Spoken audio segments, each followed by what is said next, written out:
Hello friends, welcome to our channel. ఈరోజు వీడియోలో మనం మాట్లాడుకోబోయే టాపిక్ ఏంటంటే ఫ్రెంచ్ గవర్నమెంట్ అక్కడ ఉన్నటువంటి మహిళలు ఎవరైతే ఉన్నారో వాళ్ళకి అబార్షన్ అనే దాన్ని కాన్స్టిట్యూషనల్ రైట్ చేసిందనమాట. అంటే ఇప్పుడు ఆ యొక్క రైట్ని వైలేట్ చేయడానికి ప్రభుత్వాలకు అనుమతి లేదు. అంటే కాన్స్టిట్యూషనల్ రైట్ చేయడం అంటే వాళ్ళకి అత్యున్నతమైనటువంటి ప్రొటెక్షన్ ఇవ్వడం.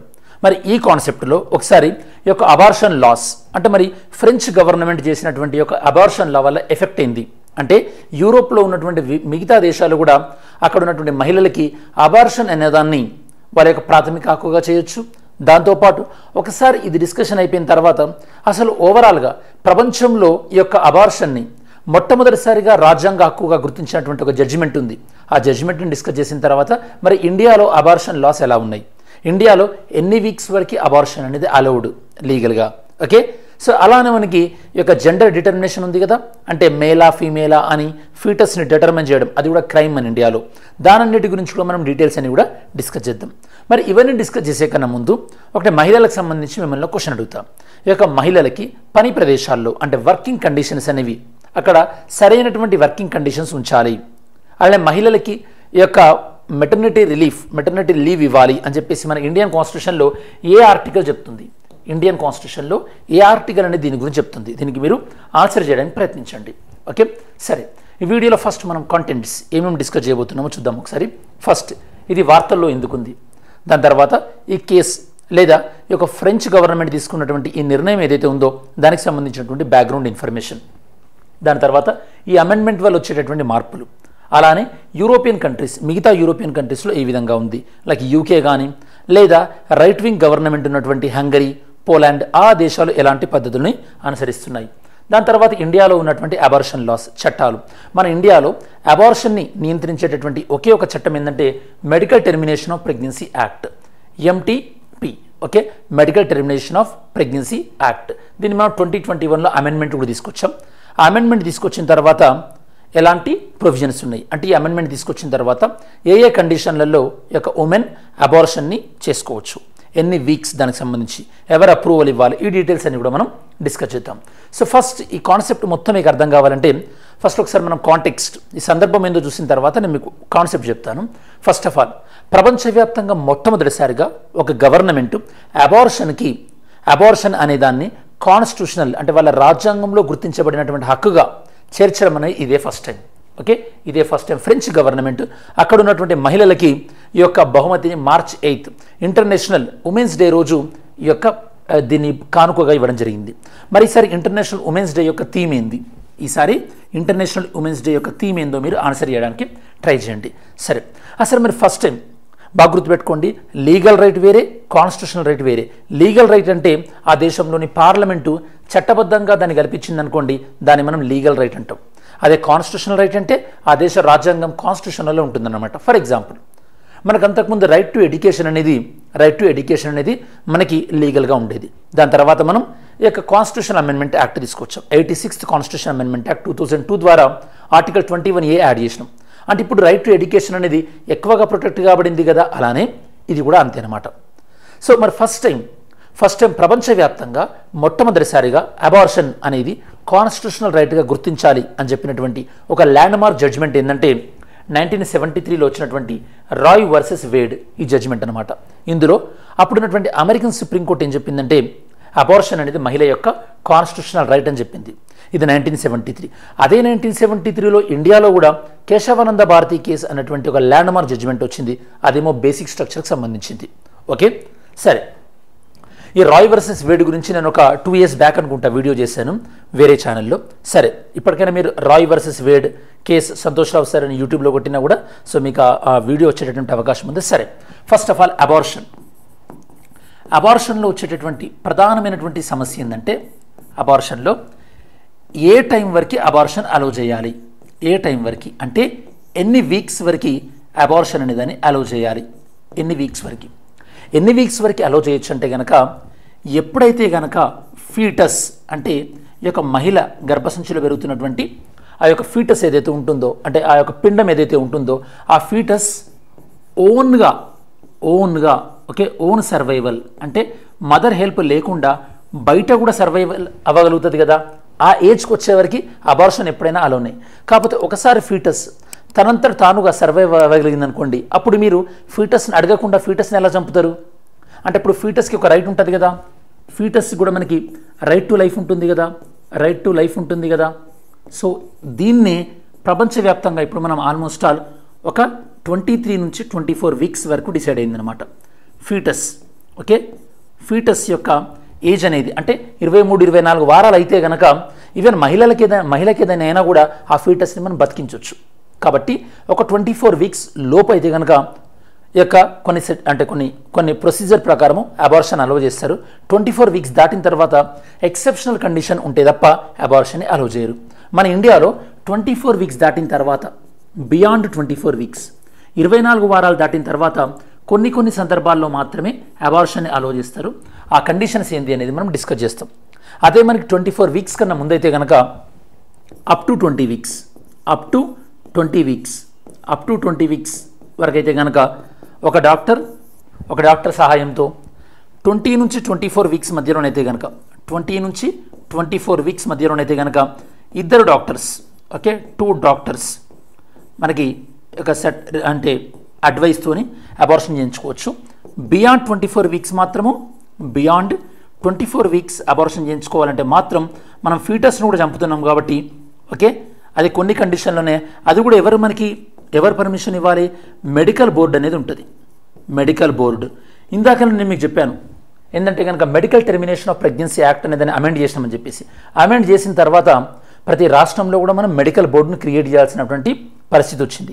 ఈ మెడికల్ బోర్డు అనుమతించిన తర్వాత అప్పుడు 24 వీక్స్ దాటిన తర్వాతనైనా సరే అబార్షన్ చేసుకోవచ్చు. సో ఇదనమాట ప్రస్తుతం మన భారతదేశంలో అబార్షన్కి సంబంధించింది. మీరు ఈ కాన్సెప్ట్ అర్థం చేసుకోవాలి. ఫీటస్ తనంతట తాను, ఓకే, బతకగలిగే వరకు కూడా, ఓకే, అంతలోపు ఎప్పుడైనా సరే అబార్షన్ చేసుకోవచ్చు. ఎప్పుడైతే ఫీటస్ లైఫ్, ఓకే, తనంతట తాను కూడా బతకగలుగుతుందో అప్పుడు ఫీటస్ లైఫ్ కూడా రైట్ టు లైఫ్ ఉంటుంది. కాబట్టి అప్పుడు మనం యొక్క అబార్షన్ చేయాలంటే ఆలోచించాల్సినటువంటి అవసరం అనేది ఉంది. ఇది కాన్సెప్ట్. ఓకే, సరే చూద్దాం ఒకసారి. సో ఫ్రెంచ్ గవర్నమెంట్ 2024 ఈ సంవత్సరం ఫ్రెంచ్ గవర్నమెంట్ యొక్క కాన్స్టిట్యూషన్ అమెండ్ చేయడం జరిగింది. కాన్స్టిట్యూషన్ అమెండ్ చేసి అక్కడ ఉన్నటువంటి మహిళలకి అబార్షన్ విషయంలో కాన్స్టిట్యూషనల్ రైట్గా ఇచ్చిందనమాట. యాక్చువల్లీ ఫ్రాన్స్లో 1975 నుండే ఈ యొక్క అబార్షన్ అనేది లీగల్, కాకపోతే ఇప్పుడు దీన్ని కాన్స్టిట్యూషనల్ రైట్ చేయడం మనం చేసినారనమాట. సో ఫ్రెంచ్ కాన్స్టిట్యూషన్ ఇప్పటివరకు చాలా రేర్గా మాత్రమే యొక్క అమెండ్ చేశారు. ఆల్మోస్ట్ ఇప్పటివరకు ఓన్లీ 25 టైమ్స్ మాత్రమే అమెండ్ అయింది. లాస్ట్ టైం అమెండ్మెంట్ జరిగింది ఎప్పుడు 2018లో అమెండ్మెంట్ జరిగిందనమాట. ఓకే, దేని గురించి? అప్పుడు యొక్క దేశంలో రాష్ట్రపతి ఒక వ్యక్తి 2 సార్ల కన్నా ఎక్కువగా ప్రెసిడెంట్ కాకూడదని చెప్పేసి అమెండ్ చేశారు, సేమ్ లైక్ అమెరికాలో లాగా అనమాట. ఓకే, దాని తర్వాత మళ్ళీ జరిగినటువంటి అమెండ్మెంట్ అంటే ఫ్రెంచ్ కాన్స్టిట్యూషన్కి అమెండ్మెంట్ ఇన్నిసార్లు తక్కువ జరిగిందంటే మీనింగ్ వాళ్ళు అమెండ్మెంట్ చేయాలంటే ఎంత ఆలోచిస్తారో మీకు అర్థం కావాలి. మరి అంత ఆలోచించేటటువంటి కంట్రీ ఇప్పుడు అబార్షన్ అనే దాన్ని కాన్స్టిట్యూషనల్ రైట్ చేశారంటే కనుక అక్కడ వాళ్ళ మహిళల యొక్క హక్కులకు ఏ విధంగా ఈ యొక్క గౌరవిస్తున్నారనేది కూడా మీకు అర్థమై ఉండాలి. అలానే ఫ్రెంచ్ కాన్స్టిట్యూషన్ నుండి మనం రిపబ్లిక్ అనే వర్డ్ని మనం ప్రియాంబుల్లో తీసుకున్నాం. అలానే ఫ్రెంచ్ రెవల్యూషన్ నుండి మనం ఈ యొక్క లిబర్టీ, ఈక్వాలిటీ, ఫ్రెటర్నిటీ అనేటటువంటి ఏవైతే కనుక ఐడియాస్ ఏవైతే ఉన్నాయో, భావజాలాలు ఏవైతే ఉన్నాయో అది మనం ఫ్రెంచ్ రెవల్యూషన్ నుండి తీసుకోవడం జరిగింది. నెక్స్ట్ ఈ అమెండ్మెంట్ వల్ల ఏమైంది? ఈ అమెండ్మెంట్ వల్ల మహిళలకి ఒక అబార్షన్ వాలంటరీగా చేసుకునేటటువంటి కాన్స్టిట్యూషనల్ రైట్ వచ్చేసింది అనమాట. ఓకే, ఈ యొక్క ఫ్రెంచ్ గవర్నమెంట్ వాళ్ళ యొక్క రూల్స్ ప్రకారం 14 వీక్స్ వరకు ఎలానైనా కూడా వాళ్ళు అబార్షన్ని వాళ్ళు యొక్క పొందొచ్చు. దాన్ని ఎవరు కూడా అడ్డుకోవడానికి వీల్లేదు. అంటే నెక్స్ట్ వచ్చేటువంటి గవర్నమెంట్ యొక్క మళ్ళీ చట్టాలు చేసి దీన్ని మార్చడానికి వీల్లేదు. కావాలంటే దీన్ని ఎక్స్టెండ్ చేసుకోవచ్చు. దీని ఎక్స్టెన్షన్ అనేది కొన్ని సిచ్యువేషన్లో సేమ్ మన ఇండియాలో ఎలా అయితే కనుక మెడికల్ బోర్డు ఉంటుందో అక్కడ కూడా ఆ కంట్రీలో ఉన్నటువంటి ప్రొసీజర్ ప్రకారం అబార్షన్ని క్యారీ ఆన్ చేస్తారనమాట. Next European countries, almost all 40 European కంట్రీస్లో ఈ యొక్క అబార్షన్ అనేది యాక్సెసిబుల్ ఉంది. 2022లో హంగరీలో కంప్లీట్గా రైట్ వింగ్ గవర్నమెంట్ అనమాట, అంటే నేషనలిస్ట్ గవర్నమెంట్.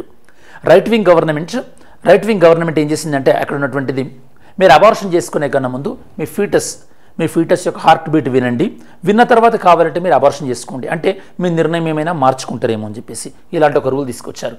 అలానే పోలాండ్లో అబార్షన్కి చాలా స్ట్రిక్ట్ రూల్స్ తీసుకొచ్చారనమాట. అంటే ఓన్లీ రేప్ కానీ ఇన్సెస్ట్ రిలేషన్ అంటే వాళ్ళకి కావాల్సిన వాళ్ళు బ్లడ్ రిలేషన్ వల్ల ఎవరైనా బ్లడ్ రిలేషన్కి సంబంధించిన వాళ్ళ వల్ల ప్రెగ్నెన్సీ ఉందనుకో ఆ టైంలో కానీ లేదా మదర్ హెల్త్ పాడవుతుంది అన్నప్పుడు ఆ కండిషన్లో మాత్రమే పోలాండ్లో ఈ యొక్క అబార్షన్ని అలౌ చేస్తారు. అదే యూకేలో అనుకోండి అప్ టు 24 వీక్స్ వరకు కూడా అబార్షన్ని అలౌ చేస్తారు. ఇలా డిఫరెంట్ కంట్రీస్లో ఉంది. ఈ విధంగా ఉంది. ఇండియాలో అనేది మెయిన్గా అబార్షన్ని ఏ చట్టం నియంత్రిస్తుందని మీకు ఆల్రెడీ చెప్పాను, medical termination of pregnancy act 1971.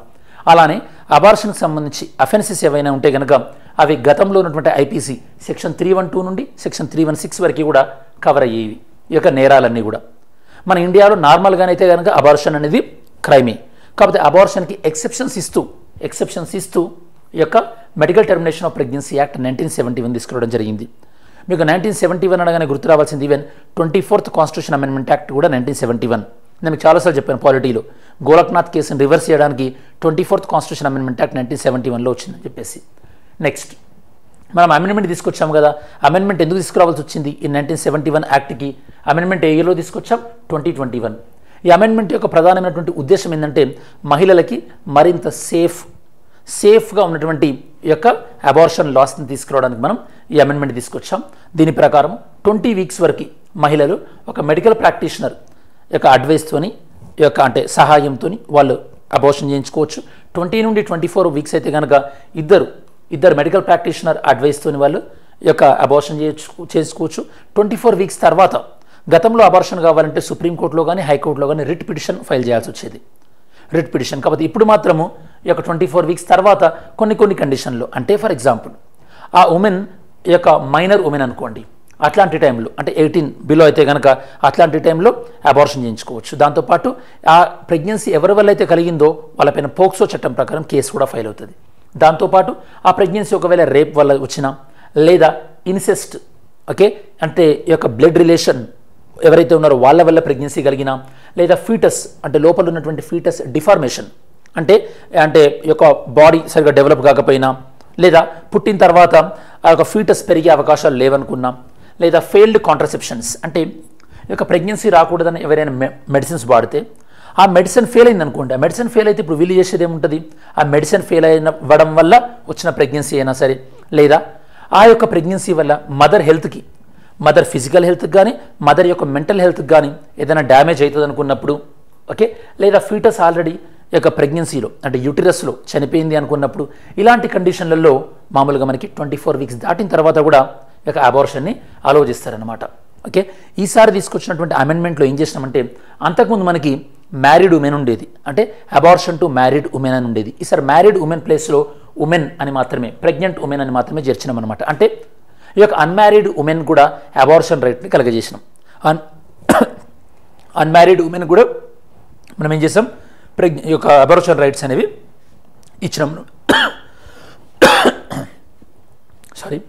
దాంతోపాటు ఇంతకుముందు హస్బెండ్ యొక్క అప్రూవల్ హస్బెండ్ అన్నది ఉండేదన్నమాట కొన్ని పారాగ్రాఫ్లో. ఇప్పుడు హస్బెండ్ తీసేసి పార్ట్నర్ అని పెట్టాం, ఎందుకంటే లివ్ ఇన్ రిలేషన్స్ కూడా పెరిగిపోతున్నాయి కాబట్టి ఆ సందర్భంగా మనం పార్ట్నర్ అనేదాన్ని కూడా ఇంక్లూడ్ చేయడం జరిగింది. అంటే దీన్ని బట్టి మనకి మోర్ జెండర్ న్యూట్రల్ అంటే మేల్కి ఫీమేల్కి సమానమైనటువంటి హక్కులు తీసుకొచ్చేటువంటి ప్రయత్నంలో భాగంగా వీటిని అమెండ్ చేశామన్నమాట. ఒకవేళ ఫీటస్ యొక్క డిజేబిలిటీ ఉంటే నేను మీకు ఇందాక చెప్పినట్టు అప్పుడు అబార్షన్ పైన లిమిట్ ఏం లేదు, ఏ వీక్స్ వరకైనా సరే అబార్షన్ చేసుకోవచ్చు అనమాట. నెక్స్ట్ మరి 24 వీక్స్ దాటిన తర్వాత ఇందాక చెప్పినట్టు మెడికల్ బోర్డు అనేది అప్రూవల్ ఇవ్వాల్సి ఉంటుంది. ఈ యొక్క అమెండ్మెంట్ ప్రకారం స్టేట్ లెవెల్లో దాంతోపాటు యూనియన్ టెరిటరీస్లో ఖచ్చితంగా ఈ యొక్క మెడికల్ బోర్డ్స్ని అపాయింట్ చేయవలసి ఉంటుందన్నమాట స్టాచ్యూటరీ ప్రకారం. అలానే ఈ యొక్క అబార్షన్ కొత్తగా ఈ యొక్క అమెండ్మెంట్ ప్రకారం అబార్షన్ ఎవరైతే కనుక మహిళ చేయించుకున్నారో ఆ యొక్క సమాచారం అనేది చట్టం ప్రకారం ఎవరికైతే ఆ సమాచారం ఇవ్వచ్చో వాళ్ళకి మాత్రమే సమాచారం ఇవ్వాలి, ఆ ఇన్ఫర్మేషన్. అంటే ఇక్కడ ఆ యొక్క అబార్షన్ అయినటువంటి ఉమెన్ ఎవరైతే ఉన్నారో తన యొక్క రైట్ టు ప్రైవసీకి వీళ్ళు యొక్క రెస్పెక్ట్ ఇవ్వాల్సినటువంటి అవసరం ఉంది. అలానే మనం 1994లో ఇండియన్ పార్లమెంటు PCPNDT యాక్ట్ అనేది కూడా తీసుకొచ్చారు, అంటే pre conception and pre natal diagnostic techniques act. అంటే దీని ప్రకారము ఈ యొక్క జెండర్ ఐడెంటిఫికేషన్ అనేది లేదా సెక్స్ ఐడెంటిఫికేషన్ అనేది క్రైమ్ అనమాట. అంటే ఫీటస్లో యొక్క మేలా ఫీమేలా అంటే మీకు ఆడపాప బేబీ గర్లా బేబీ బాయా ఎవరు పుట్టబోతున్నారని చెప్పకూడదు. ఒకవేళ జెండర్ రివీల్ చేశారనుకోండి, ఇప్పుడు IPC సెక్షన్ 312 సెక్షన్ 31 ప్రకారము ఈ యొక్క వాళ్ళని పనిష్ చేయడం జరుగుతుందన్నమాట. అలానే ఒక ఉమెన్ తన అబార్షన్ చేయించుకోవాలంటే హస్బెండ్ యొక్క పర్మిషన్ అక్కర్లేదు. అదే ఒకవేళ హస్బెండ్ ఫోర్స్ చేసి ఒక ఉమెన్ని యొక్క అంటే అబార్షన్ చేసుకోమని ఫోర్స్ చేశాడు అనుకోండి, అప్పుడు కూడా మనకి ఐపీసీ సెక్షన్ 313 ప్రకారం ఈ యొక్క పనిష్మెంట్ అనేది ఉంటుందన్నమాట. ఇది మనకి పీసీపీఎన్డీటీ యాక్ట్, దాంతోపాటు ఫోర్స్ఫుల్ అబార్షన్కి సంబంధించింది. Next, yesterday video question, which article of the constitution of India deals with the rights of citizenship of certain persons of Indian origin residing out side of India? అంటే భారతదేశ మూలాలుండి ఈ యొక్క వేరే దేశాల్లో నివసిస్తున్న వాళ్ళ యొక్క సిటిజన్షిప్ రైట్స్ గురించి చెప్పేటటువంటి ఆర్టికల్ ఏంటంటే ఆర్టికల్ 8. ఆర్టికల్ 9 వచ్చేసి మనకి డ్యూయల్ సిటిజన్షిప్ని ప్రొహిబిట్ చేస్తుంది. ఓకే, సరే, ఈరోజు వీడియోలో క్వశ్చన్ ఎందుకు చూద్దాం.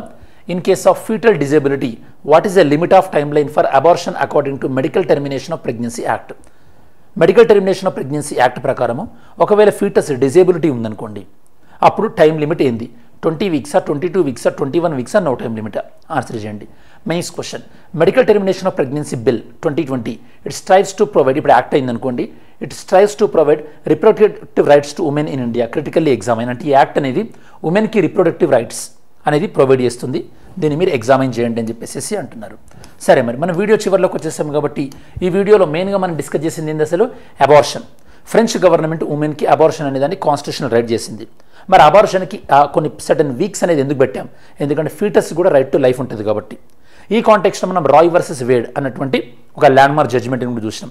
అలానే ఇండియాలో చట్టాలు ఎలా ఉన్నాయి, ఇప్పుడు దాని అమెండ్మెంట్ ఎలా చేసుకున్నాం, 20 వీక్స్ వరకు, 20 నుంచి 24 వీక్స్ మధ్యలో, 24 వీక్స్ తర్వాత ఏంది అన్న కాన్సెప్ట్స్ కూడా మనం డిస్కస్ చేసాం. దాంతోపాటు జెండర్ డిటర్మినేషన్ అనేది క్రైమ్ అనేది, అలానే స్పౌస్ కూడా ఫోర్స్ చేసినా కూడా వాళ్ళపైన క్రిమినల్ యాక్షన్ తీసుకోబడుతుంది అనే విషయాలు కూడా మనం డిస్కస్ చేయడం జరిగింది. ఇది స్టూడెంట్స్ ఓవరాల్గా మనకి ఫ్రెంచ్ గవర్నమెంట్ అబార్షన్ని కాన్స్టిట్యూషన్ అని ప్రకటించినటువంటి వేళ ఆ టాపిక్కి సంబంధించినటువంటి సమగ్రమైన విశ్లేషణ. Thanks for watching this video. Have a great day. జై హింద్.